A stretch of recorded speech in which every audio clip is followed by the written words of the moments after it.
ڕێز و سڵاو بۆیەوە بینەران و گوێگرانی خۆشەویستی تەلەڤیزیۆنی کۆمەڵە لەگەڵتاندام بۆ پێشکەشکردنی بەرنامەی لێکدانەوە و هەڵوێست لە بەرنامەی ئەم جارەشدا بابەتێکمان ئامادەکردو بۆتان لە ناونیشانی کە بەم جۆرە دەست پێ دەکات لایەنێکی تر لە شەڕی ئەمریکا و ئێران ڕۆڵی رووسیا و چین لەم شەڕەدا ئەم بابەتە لەلایەن عوسمانی حاجی مارفەوە ئامادەکراوە و بەم جۆرە دەست پێ دەکات چین ئامانجیەوەیە پێش ناوەڕاستی ئەم سەدەیە خۆی وەک پێشەنگی ئابووری جیهان جێگیر بکات هەروەها نایەوێت دەستبەرداری هاوپەیمانێکی ئابووری چارە نووسازی وەکو ئێران ببێت کە ڕێکەوتنێکی 25 ساڵی لەگەڵیدا هەیە ساڵی 2025 زاینی پەکین نزیکەی لە 180 نەوتی ئێرانی لە ڕێگەی گواستنەوەی بار هەڵگری دەریاییەوە هاوردە کردووە دەستگاکانی ڕاگەیاندنی ڕۆژاوا چەندین جار چینیان بەوە تۆمەتبار کردووە کە لە ساڵانی ڕابردوودا سیستەمی بەرگری ئاسمانی و پێگەهاتەکانی سوتەمەنی موشکی بۆ ئێران دابین کردووە. هە لە سەرەتای ململانەی ئێستاوە هەمان ئەو دەستگا میدیایانە باسییان لەوە کردووە کە پەکین ئامادەکاری دەکات بۆ ئەوەی موشکی پێشکەوتووی دژە کەشتی بۆ تاران دابین بکات. پێشتریش چەکی بۆ ئێران دابین کرده بوو. لەوانە موشک و فڕۆکەی جەنگی لە هەمان کادا چین لە بەرامبەر داڕمانی ئەگەری یەکێک لە هاوپەیمانە گرنگەکانی بێدەنگ نابێت. هەر بۆیە چین و رووسیا لەم شەڕەشدا کۆمەکی زۆریان بە ئێران کردووە لە پێدانی چەک و زانیاری سەربازیش. لێرەدا ئەو پرسیارە دێتە پێشەوە کە بۆچی ڕژێمی ئێران بۆ چین ئەوەندە گرنگ و چارەنووساز دادەندرێت. لە واقعدا ئێران بەهۆی هەڵکەوتە جوگرافیایەکەی و گرنگیەکەی لە دابینکردنی سەرچاوەی وزە شتێکی هاوشێوەی هێڵی بەرگری یەکەمە بۆ پرۆژەی چینی کە هەوڵی سەرکردایەتیکردنی ئابووری جیهان دەدات. دەیەوێت سیستەمی نێودەوڵەتی بگۆڕێت بۆ سیستەمێکی فرەجەمسەری کە چیتر ئەمریکا زاڵ نەبێت. ئەو میحوەرەی تاران لە ماوەی دەیان ساڵی ڕابردوودا لە ڕۆژهەڵاتی ناوەڕاستدای مەزراندووە. ڕۆڵێکی بەرچاوی هەیە لە سەرقاڵکردنی واشنتۆن بە تیشی خستنە سەر بەرگریکردن لە ئیسرائیل. ئەمەش وای لە ئەمریکا کردووە کە دەخالەتی ڕاستەخۆ لە ناوچەکەدا بکات و هەوڵەدات بە هەموو جۆرێک کۆنتترۆلی ناوچەکە بکات تا توانای پرۆژەی چینی لاوازکات. بەم پێیە شاراوە نییە کە چین لە خەمیمانەوەی ڕژێمی ئێراندا بێت بەوەی کە ئێران بە ئاشکرا دوژمنایەتی ئەمریکا و ئیسرائیل دەکات. زەحمەتە بتوانین تێگەیشتنێکی هەمەلایەنە لەو شەڕە بەدەست بهێنین کە ئەمریکا بە هاوپەیمانی لەگەڵ ئیسرائیل دژی ئێران بەڕێوەی دەبن بەبێ ئەوەی ڕەچاوی زەمینە نێودەوڵەتیە فراوانترەکەی نەکەین. ئەمەش ئاماژەیە بۆ ئەو هەڵوێستانەی کە لە بارەی شەڕەوە گیراوەتە بەر. پێویستە کاردانەوەکانی بۆ زلهێزەکانی دیکەی سیستەمی نێودەوڵەتی ببینین بە تایبەتی لەسەر رووسیا و چین. لە ماوەی 15 مانگدا چین دوو هاوپەیمانی لەسەر شانۆی نێودەوڵەتی لەدەستداوە. ئەوانیش بەشار ئەسەد لە سووریا و نیکۆلاس مادۆرۆ لە ڤەنزوێلا.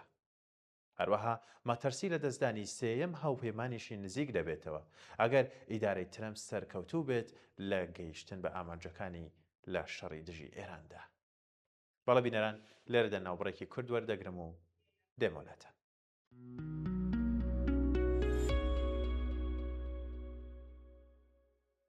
پێگەی استراتیژی ئێران و پەیوەندی پتەوی لەگەڵ هەردوو رووسیا و چین لە هۆکارە بنەڕەتیەکانی شەڕی ئەمریکایە لە بەرامبەر ئێراندا. بەڵام ئەوەی جێگای سەرنجە کاڵوێستی رووسیا لە ئیدانەکردنی جارێکی تێنەپەڕیوە. چین تەنیا نیگەرانی خۆی دەربڕیوە و جەختی لەوە کردوێتەوە کە ئەمریکا بە هەڵگیرسانی شەڕ لەگەڵ ئێران یاسانەی دەوڵەتیەکان پێشێل دەکات. ئێران گرنگترین وڵاتی زلهێزی ناوچەییە لە ڕۆژئاوای ئاسیا. یەکێکە لە گەورەترین وڵاتەکانی ناوچەکە. ئێران خاوەنی دووەم گەورەترین یەدەگی غازی سروشتی جیهانە لە دوای رووسیا و سێیەم گەورەترین یەدەگی نەوتە دوای ڤەنزوێلا و سەعودیە. هاوسنوورە لەگەڵ 90 وڵات و ڕووی لە یەکێک لە گرنگترین ڕێڕەوی ئاوی جیهانە. لە دوای کشانەوەی ئەمریکا لە ڕێکەوتنی ئەتۆمی لە ساڵی 2008 زاینی تاران سیاسەتی قوڵکردنەوەی هاوبەشی لەگەڵ مۆسکۆ و پەکین وەک پایەک لە دژی فشارەکانی ڕۆژئاوا گرتوۆتە بەر. ئەم سیاسەتە بە ڕێکەوتنی درێژخایەن و هاوکاری سەربازی و تەکنیکی و مانۆڕی هاوبەش لە کەنداودا بەهێزتر بووە. بەڵام راپۆرت و لێکدانەوەکانی ڕۆژئاوا کە لە هەفتەکانی پێش لێدانەکە بڵاوکراونەتەوە بەڕوونی ئاماژەیان بەوە کردووە کە ئەم پەیوەندیانە سەرڕای پەرسەندنیان ناگاتە هاوپەیمانێکی بەرگری پابندکەر. ڕەنگە مۆسکۆ و پەکین پێیان باشتر بێت قەیرانەکە بە شێوەیەکی سیاسی بەڕێوە ببن نەک بەشداری سەربازی بکەن. وەزیری پێشووی دەرەوەی ئەمریکا بەدانان بە گرنگی ئێراندا لە دەستدانی هاوپەیمانێکی لە ئێران لە دوای ڕووخانی شا لە ساڵی 1970 زاینی بە گەورەترین خەسارەتی استراتیژی ئەمریکا بە درێژایی شەڕی سارد وەسف کرد. وەرگرتنەوەی ئەم هاوپەیمانیە خەونی هەموو سەرۆکەکانی ئەمریکا بووە لە جیمی کارتەوە تا جۆ بایدن. لە نێویاندا ڕۆناڵد ڕیگان، جۆرج بوش، بیل کلینتۆن، باراک ئۆباما، ئێستاش دۆناڵد ترامپ کە هیوادارە بە چارەسەرکردنی ئەم پرسە کە لەلایەن سەرۆکەکانی پێشخۆیەوە بە ئەنجامێک نەگەیشتووە هەوڵەدات بەم شەڕە مێژوویەکی گرنگ بۆ خۆی تۆمار بکات. لە کاتێکدا ترەمپ هیچ نهێنیەکی لە تەماحەکانی بۆ کۆنتڕۆڵکردنی سەرچاوەکان ئێران نەشاردوێتەوە وەک ئەوەی لە فەنزوێلا کردی. بە هەمان شێوە هەوڵی لاوازکردنی چین دەدات بە بێبەشکردنی لە یەک بەیەکی هاوپەیمانەکانی و دەست بە سەرداگرتن و کۆنتڕۆڵی سەرچاوەکانی وزە. ئەگەر ئەمریکا لەم شەڕەدا سەرکەوتوو بێت و بتوانێت ئێران کۆنتڕۆڵ کات لە ١٧ سەرچاوەکانی وسەی چین لە هەردوو دیوی کەندا و کۆنتڕۆڵ دەکات.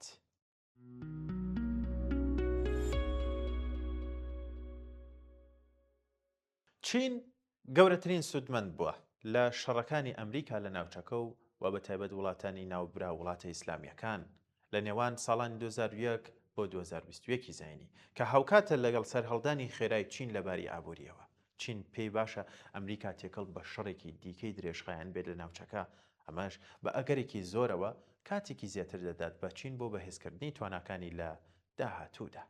لە هەمان کاتدا رووسیا دەخوازێت شەڕی نێوان ئێران و ئەمریکا درێژخایەن بێت و وڵاتانی زلهێزی ئەوروپا، بەریتانیا، فەڕەنسا و ئەڵمانیا ڕابکێشێتە ناو ئەو شەڕەوە تا سەرنجیان لە پشتیوانیکردنی ئۆکراینیا لا بدەن و سەرچاوەکانیان ئاراستی مەدانێکی تر بکەن. لە واقعدا شەڕ لەگەڵ ئێران نوێنەرایەتی بەرچاوترین دەرفەتی پۆتین دەکات بۆ لاوازکردنی ئەوروپیەکان و کۆتایی هێنان بە شەڕی ئۆکراینیا لە سەرماجەکانی. بەڵام ئەگەر واشنتۆن بە خێرایی ناکۆکی لەگەڵ ئێران بە قازانجی خۆی یەکلایی بکاتەوە ئەوە حساباتەکان بۆ هەموو لایەک بە تەواوی جیاواز دەبن. چین لە قوبوڵکردنی ئەو واقعی ئەگەر واشنتۆن بە توانە سەربازیە ترسناکەکانی هەژمونی ئیرادەی خۆی بەسەر ئێراندا بسەپێنێت، هەروەها لە قوبوڵکردنی هەندێک دەوری لە ڕێخستن سەبارەت بە نەوتی ئێران بە دڵنیاییەوە بۆ لە هەوڵەکانیدا بۆ هەژمونی بەسەر جیهاندا لە بەرامبەر ئەمریکادا لاوازتر دەمێنێتەوە. تاکە سوودێک کە چین دەتوانێت لەم ئەزمونەدا بەدەستی بهێنێت وەرگرتنی وانە استراتیژیە گرنگەکانە بۆ داهاتووی ململانەی لەگەڵ ئەمریکا، چونکە بێگومان چین ناتوانێت دەستبەرداری تەماحەکانی و پێگەی خۆی بێت لە جیهاندا. هەڵبەتە ئەگەر شەڕەکە پەرەبسێنێت و چین بە ناچاری بچێتە ناو شەڕەکەوە ئەوە پێش ئەوەی بەرف شارەکانی واشنتۆن بکەوێت ئەو کارە دەکات. بەڵام ئەو کاتە جیهان دەچێتە ناو جەنگی جیهانی سێمەوە. دەرەنجامێکی لەو شێوەیە پێویستی بەوە دەبێت چین هەموو تواناکانی لەگەڵ ئەمریکادا لەدەست بدات، شتێک کە پێناچێت واشنتۆن بیەوێت جیهان بەرەو شەڕ پاڵ پێوە بنێت. بە تایبەتی کە هێشتا توانای سنووردارکردنی تەماحەکانی چین و هەڕەشەکردن و فشارخستنە سەری و سەرقاڵکردنی بە چەندین پرسەوە ماوە. جگە لەوەش واشنتۆن توانای ئەوەی هەیە کە بە ناوچاری گۆڕانکاری لە سروشتی ڕژیمی ئێراندا بکات بەبێ ئەوەی چین لە سوودابووریەکانی لە نەوتی تاران بێبەش بکات. لە ساڵانی ڕابردوودا ئێران هەوڵی داوە تۆڕێکی پەیوەندی استراتیژی لەگەڵ رووسیا و چین بنیاد بنێت لەسەر ئەو بنەمایی کە گۆڕانی پێکهاتەی سیستەمی نێودەوڵەتی بەرەو فرە جەمسەری دەچێتە پێشەوە. ئەمەش بوارێکی زیاتری پێدەبەخشێت بۆ مانۆڕ لە بەرامبەر فشارەکانی ئەمریکادا. ئەم هاوبەشیانەش لە ڕێکەوتنە درێژخایەنەکانی هاوکاری ڕێکەوتنە سەربازیەکان، مەشقی هاوبەشی دەریایی و قوڵکردنەوەی هاوکاری لە بوارەکانی وزە و تەکنەلۆژیادا دەرکەوتووە. ڕێڕەوی پەیوەندیەکانی ئێران و رووسیا و چین لەسەر بنەمای ئاڵوگۆڕی پەیوەندیە تایبەتەکان دامەزراوە، نەک پابەندبوونێکی گشتگیر لە بواری بەرگریدا کە مانۆڕە دەریاییە هاوبەشەکان لە کەنداوی عومان و گەروی هورموز سەرڕای هێما سیاسیەکانیان لە ڕووی پانتایی و تواناکانیانەوە سنووردار ماونەتەوە. بەراورد ناکرێت لەگەڵ کۆکنەوەی سەربازی ئەمریکا لە ناوچەکەدا. ئەو ڕۆشنە یان بڵێم ئەوە ڕۆشنە کە مۆسکۆ و پەکین زیاتر یارمەتی ئابووری و تەکنۆلۆژیایان بۆ تاران دابین کردووە، نەیانگۆڕیوە بۆ بەرگری سەربازی کە لە درێژماوەدا توانای بەرپەشدانەوەی دەسەڵاتی ئەمریکای هەبێت. پێدەچێت رووسیا و چین بژاردەی بەشداریکردنی سنوورداریان هەیە و خۆیان تەنها لە هەڵوێستێکی سیاسیدا قەتیس کردووە. نوێنەرایەتی ڕێبازێکی هاوسەنگ دەکەن لە نێوان پاراستنی هاوبەشیان لەگەڵ تاران و دوورکەوتنەوەیان لە ڕوبەڕووبوونەوەیەکی گەورە لەگەڵ ئەمریکادا. ئەگەر گۆڕانی ڕژیم لە ئێراندا ڕوودات، گورسێکی گەورەی جیۆپۆلیتیک لە مۆسکۆ و پەکین دەدات بە مانای لە دەستدانی هەوپەمەنێکی سەرەکی کە بەشداری لە پرۆژەکانی بنیاتنانی جیهانێکی فرەجەمسەریدا دەکرد. دەویان لە ڕۆژهەڵاتی ناوەڕاست سنووردار دەکات، هەروەها لە دەستدانی متمانەیە لە نێوان چەند وڵاتێکی جیهاندا لە ئاسیای ناوەڕاستەوە تا ئەفریقا کە وەکو هاوپەیمانی رووسیا دەناسرێن. کاریگەرەکانی ئەمە لەسەر سروشتی ئەو نەزمە نوێیە جیهانیە دەبێت کە رووسیا و چین هەوڵی دامەزراندنی دەدەن. لە هەمان کادا شکستی ئەمریکاش لە دوای شەڕی ئێران نەتوانینی جێگیرکردنی سەقامگیریە لە ناوچەکەدا.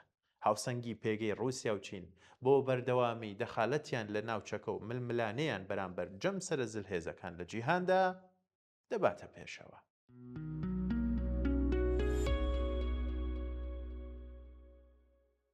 بەڵێ بینەران و گوێگرانی خۆشەویست، لێرەدا هاتمە کۆتایی خوێندنەوەی ئەم بابەتەشکە ئامادەمان کردهبوو لە بەرنامەی لێکدان و هەڵوێستا بۆ ئێوەم خوێندەوە تاوەکو ئامادەکردنی چەند بابەتێک و خوێندنەوەی لە بەرنامەیەکی تری بەرنامەی لێکدانەوە هەڵوێست کات و ساتێکی باش بۆ هەموو لایەکتان.